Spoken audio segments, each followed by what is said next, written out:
Okay, welcome. I'm offering a guided tutorial here on a stitch collage process that is a grounding process using nature and creativity. I also have a non-verbal video that is completely silent except for the sounds of art making if you prefer that approach. However, if you're looking for some cues and some ideas of reflections for this intuitive process, then hang around for this video. What you'll need is some pencils, some different types of paper, usually kind of thinner bits of paper. You'll need some nature items that you can collect outside or from around your place. You'll need potentially a sharpener for pencils. You'll need scissors, an embroidery needle with a nice big eye, an embroidery thread.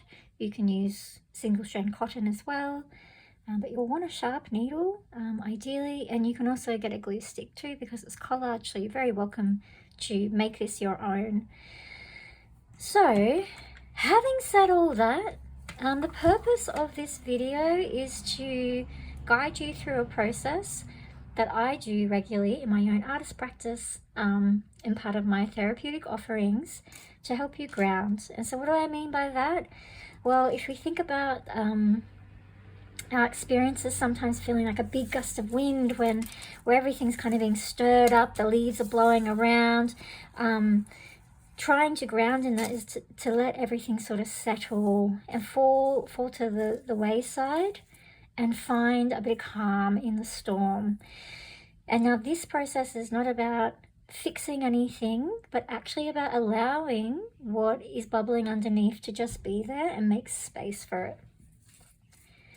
So to do this, there's a couple of techniques that I'm going to take you through, and one of them is frottage, which is an art technique that is about taking textures through rubbing. So we're going to start there. So what you'll need is to start off with a piece of paper. So any type of paper that's sort of thin will do, but I do want to set a bit of a disclaimer here that any art materials that you use, just be really curious about your reaction to how they're working or not working. And it's about the process and not the end product, but that's a pretty challenging concept for most of us because we're so product driven in our culture. So not having an idea of where we're going and having to sit with that uncertainty can feel quite uncomfortable. So we welcome all of that in, all the feelings, and I'll invite you now just to take a couple of mindful breaths. This is singling the transition from whatever activity that you've been in to being in this moment here, present for what might unfold. And maybe taking a big exhale and just emptying out any stale breath, and maybe rolling out the shoulders to just really inviting your body and your breath into this practice, into this moment. So we are explorers right now, and we've brought these beautiful nature items that we're going to collaborate with to make an artwork. And so the first step will be to place your item under your paper, and you might already notice that, oh, I can't really see where it is, so let's feel for that. So this is where we're going to start stepping into our senses, and our senses are portals into different spaces. And then I'm going to start rubbing against the surface of the paper with the pencil, trying to discover where that item might be. A couple of points about this technique, and I hate to ever say that there's a right and wrong way to do it. There isn't, there's just discovery. So if this is your very first time exploring frottage, maybe you've explored it when you were a kid, that's usually probably the last time people have used it. But there's a bit of an art to it, and part of that's just being curious and making changes to the angle that you hold your pencil at. So you'll know my pencil is quite flat against the surface of the paper. I'm using quite a gentle pressure here, but you might play with going a bit harder. So what happens when you rub a little bit harder? What do those marks look like?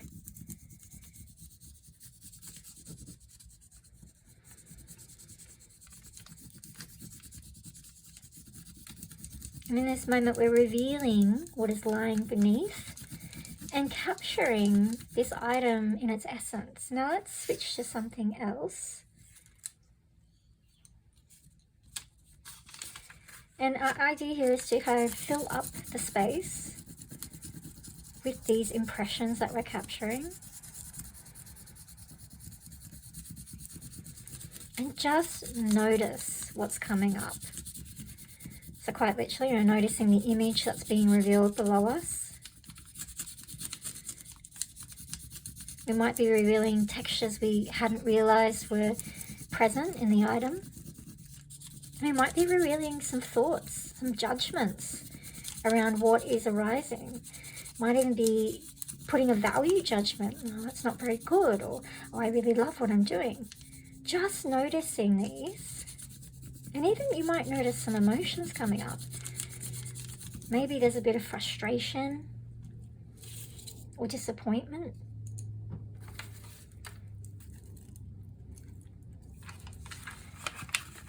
Maybe the items that you chose aren't really behaving the way that you thought they would.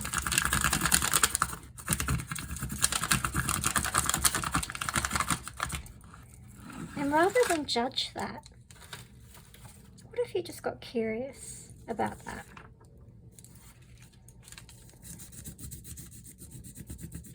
I work as a transpersonal art therapist, and so we welcome anything that's arising. So if I was noticing that I was feeling disappointed about the interactions I'm having with the nature items, I might ask myself, is there somewhere in my life that I feel disappointment or frustration? And without having to necessarily answer that, just leaving that question open.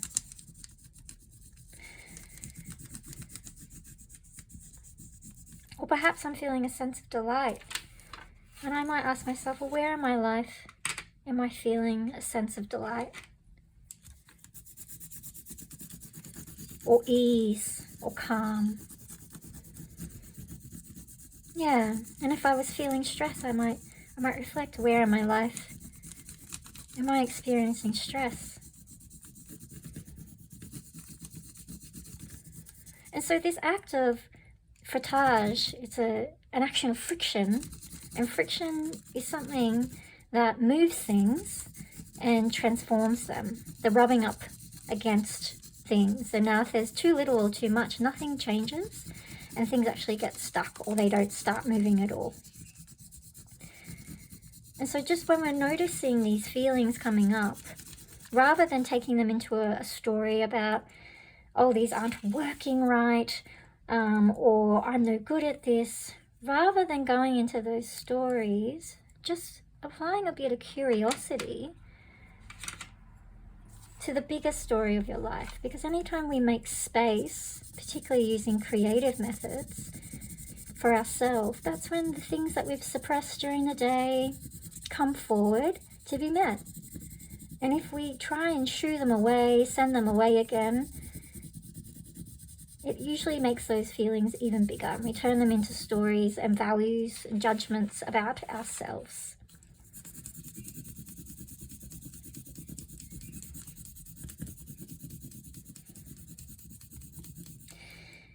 And as you're listening, you might start to hear how complex our experience, and even in this activity, can be. And as you can see, I'm building up these layers too, these complexities, these overlapping thoughts, feelings, and emotions and experiences. And so the invitation is just to be in the experience of the noticing. And that often means holding that tension of those thoughts and feelings and judgments.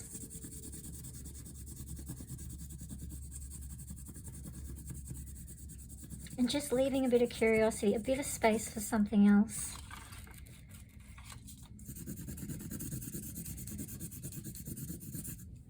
So just noticing what's coming up for you and how you're feeling in your body. Noticing if there is any tension in your body. And we notice this to also ask the question, what do you need right now? And maybe it's to stop and take a break and take a new breath. Maybe it's dropping the shoulders, bringing out the hands, releasing that tension. Maybe it's changing colours, something that you prefer to see. Or maybe if you're feeling quite calm and expansive and having a pleasant experience, maybe it's trying a colour that you wouldn't normally use. So pushing yourself outside of your comfort zone.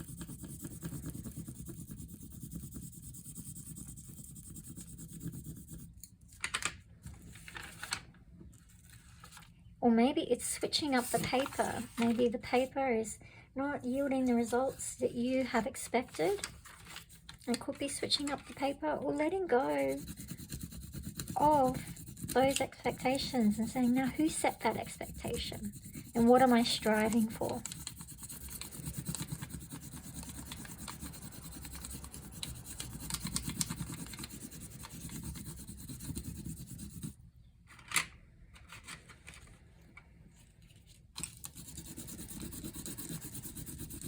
And anytime you feel yourself kind of floating off into a story, a happening of the day, which can really leave such a sticky residue on us, just coming back to the breath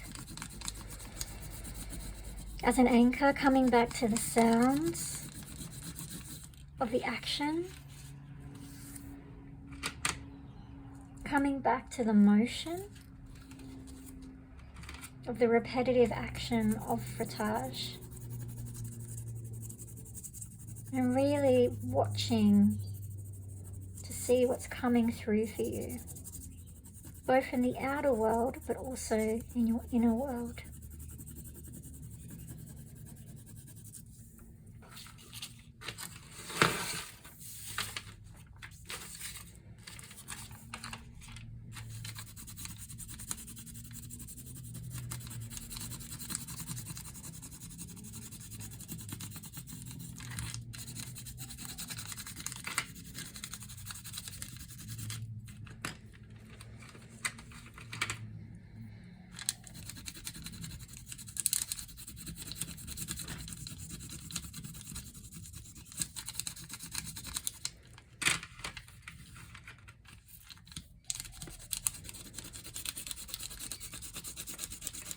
You might start to notice some patterns coming through, and you might be actively creating these, or they might be happening on their own through the layering. Or perhaps each item that you've chosen needs its own space on the page. Maybe filling up the page feels a bit like chaos, out of control. So just noticing what you need in response to what is happening. And taking that creative impulse to fulfill those needs if you can. And if you can't fulfill those needs in this moment, just noticing that there is a need. There's a need right now. And the more we tune into that inner conversation, those inner signals, the more we get better at listening to that. In those moments in our day where things are moving so fast that it's hard to actually settle and ground into our experience and make choices and decisions from a place that's quite centered.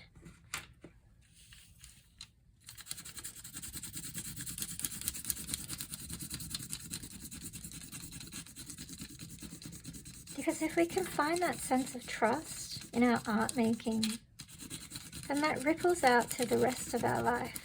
But if we're finding that there isn't a sense of trust in our process, if we're second guessing ourselves, that's okay. That's not unusual. That's just a sign that maybe this is what's happening, second guessing in your life.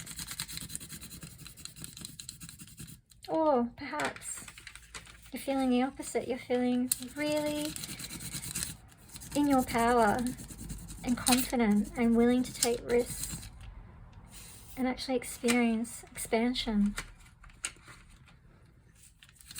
And all of these experiences are absolutely welcome.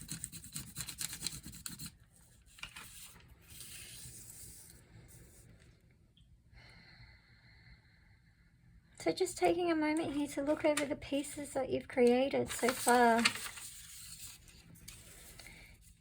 And the intention here is to do that with openness and curiosity and not judgment. You might have revealed some elements that you didn't know were present in the items that you've brought in with you. You might experience an appreciation for the details that were unseen that you now have a closer eye on. All these unique pieces that have come to collaborate with you and have a seat at the table. And now we're going to shift into the second part of this process, which is deconstructing what we've created. So letting go of these images that we've created, deconstructing them to create the collage pieces for our intuitive collage. So this is where we're going to move into choice again around what happens next, and playing with that edge of comfort and always staying in a space that feels right for you in what happens next. And so the invitation here is to rip, tear, or cut. So you may feel really confident to go in and start ripping into your pieces, releasing them from their form to create some shapes.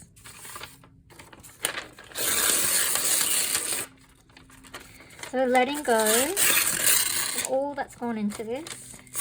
And in a way, we're making these tiny little artworks. We're letting go of the bigger picture and letting the fragments kind of settle.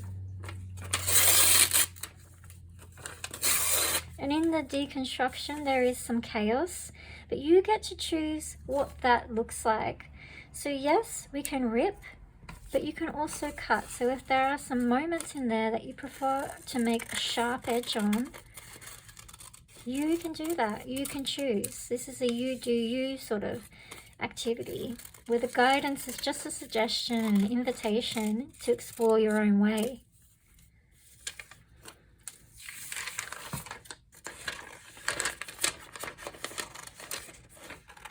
And there's no right or wrong. So if you feel that you prefer to cut things out. If there's a shape that's become so interesting to you, find that shape, capture that shape.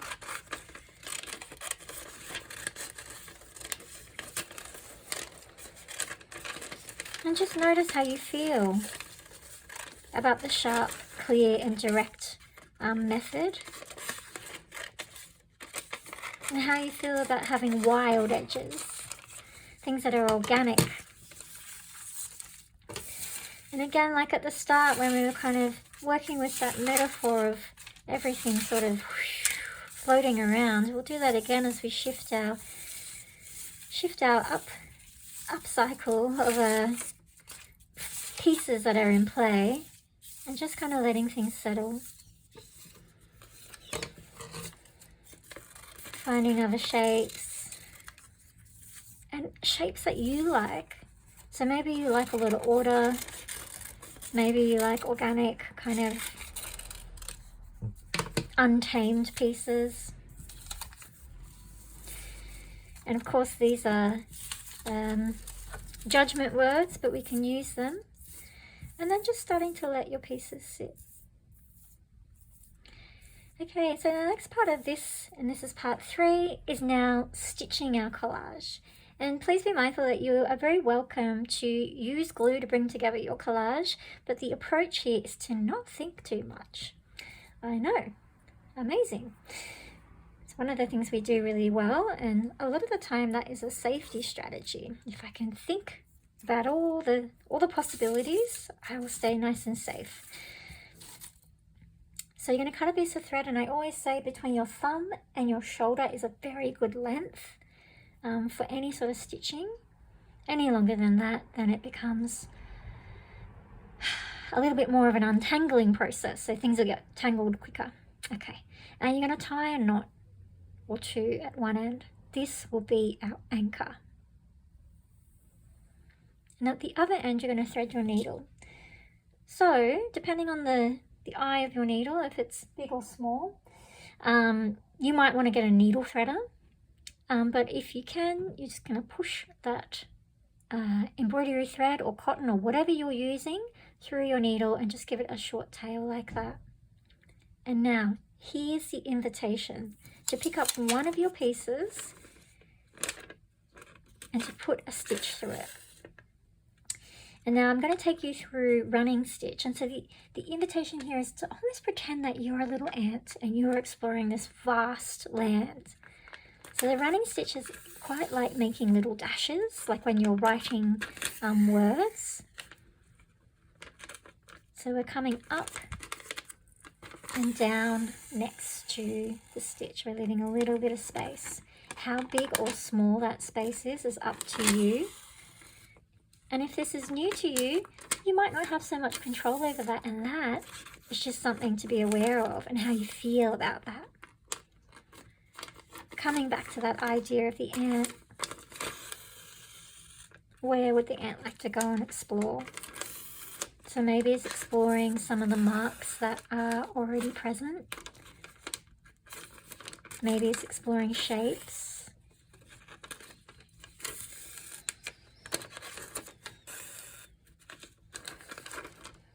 Maybe it's heading towards the edges or trying to stay in the middle. So taking the ant for an exploration.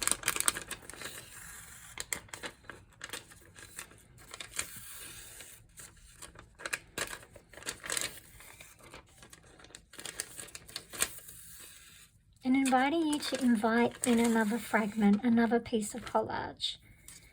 And this might be when you get to the edge, or it might be at any point you start bringing in a new piece to form together. So we're bringing everything back together. And of course, everything can mean just as many as you like. But in that statement of everything, including your nature items, they can come back into your process.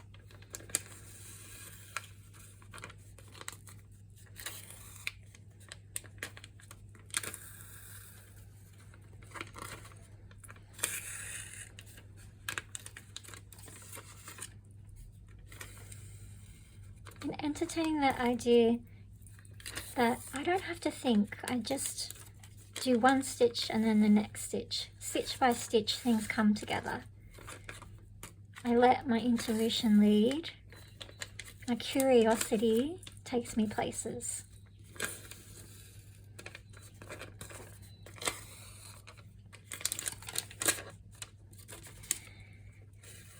And now, whatever's happening for you is your experience. There's no need to be trying to create anything that looks like my artwork. I'm here as a companion to guide you through this process. But the idea is to find your way and to see this exploration not as a means to an end to create something, but rather an invitation to explore what could be possible. And what could be possible is that you've discovered 3 techniques a day that you don't usually put together. What could be possible is that you've made space for yourself and some feelings maybe that are hard to make space for.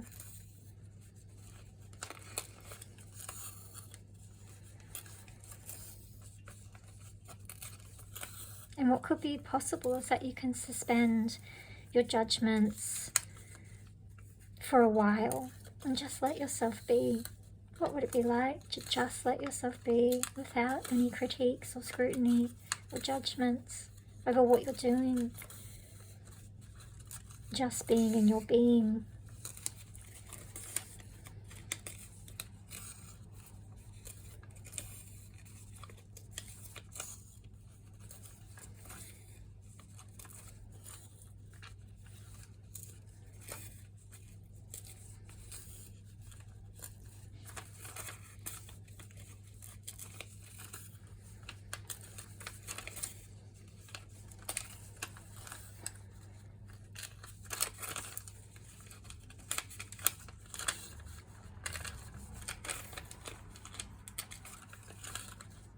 just spending some time being in your body.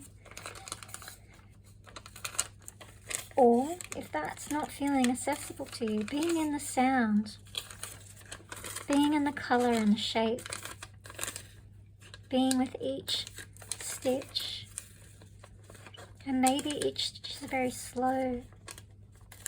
There isn't a race.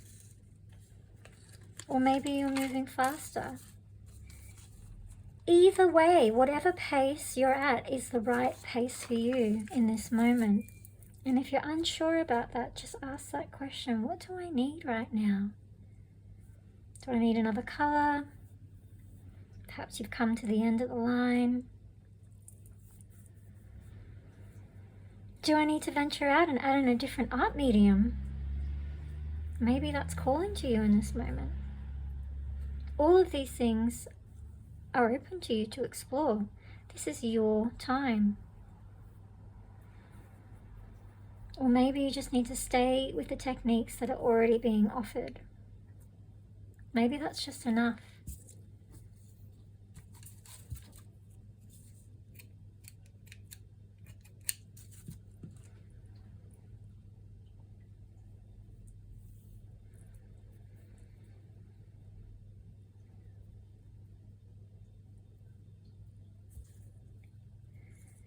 And again, just noticing any judgments that are coming up around if you're liking or not liking what you're creating. If you're feeling frustrated by the medium, frustrated by this new kind of experience that you're having. And maybe there's an invitation here for beginner's mind to accept that, just like riding a bike for the first time, we need to wobble our way through it, maybe even stack the bike, get some cuts and bruises, before our body can kind of understand the mechanics and the flow of things. And even just listening out for that, if you like what you're creating or not. Just asking the question, and what if that didn't matter if you liked it or not? And what if it was just about making for the sake of making, without having to give it any sort of appraisal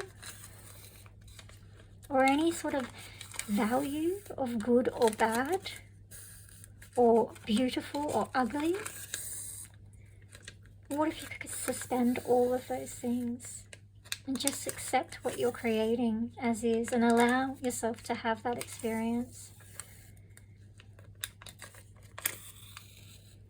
And also, contradictory statement here, allowing yourself to also have those feelings of not liking things, of having those judgments. And just asking, where does that come from? Where's this story coming from that what I create has to be anything more than just an exploration? That it has to have an end product that is appealing or aesthetically beautiful.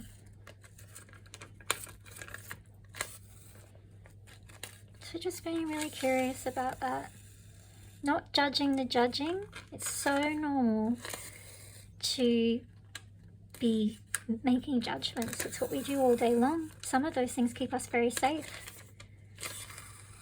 And some of those things keep us really small.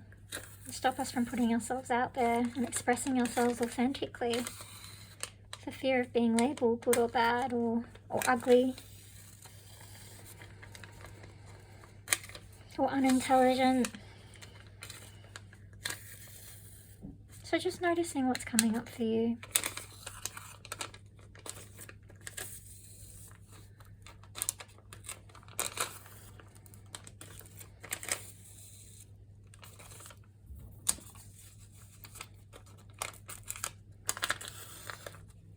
And as you're bringing everything together, just noticing the layers, the complexities, the textures, the things coming together, the edges maybe becoming one, or the separation of things, the sharp edges, the soft ones, the ones that blend. Noticing all the nuanced qualities of your experience.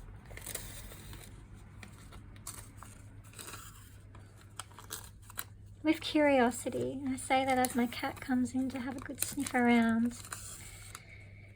Be like the cat. Have a sniff around.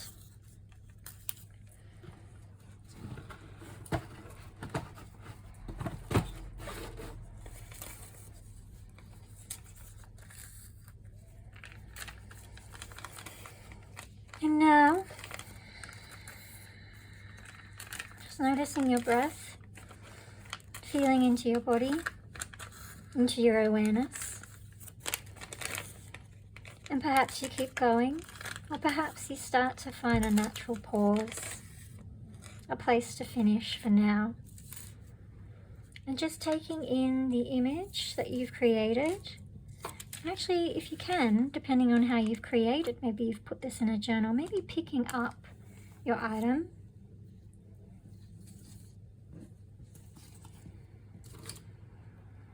Turning it over, noticing the back of it, maybe the sides if it's become 3D. Tuning back into that ant curiosity of roaming around.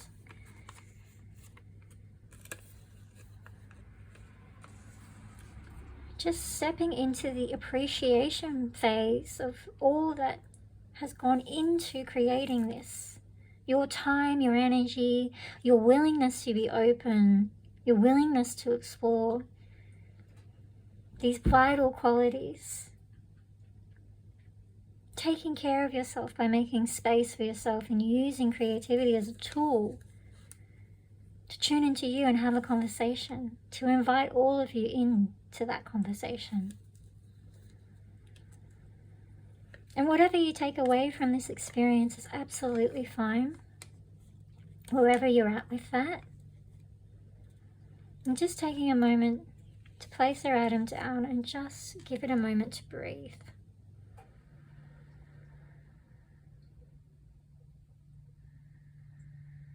And just noticing how you feel now as compared to when you started.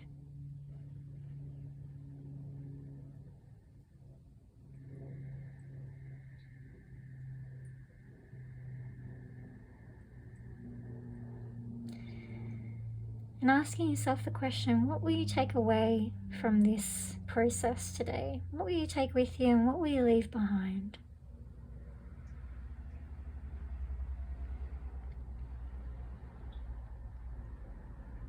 And that brings that process to a close for now. And with your article, your artifact that you've created, you might let it go. You might rip it up, tear it up, throw it out. You might stick it up somewhere that you can see it. But just honoring whatever choice you make next is uniquely yours and right for you. As we always come back to that question of what do I need right now? And then listening for the answer. Thank you for taking the time for yourself. Thank you for being here. And there's more videos like this on my YouTube channel, so please feel free to access them as you like. And thank you so much for your presence, your creativity, and for being you. Thank you.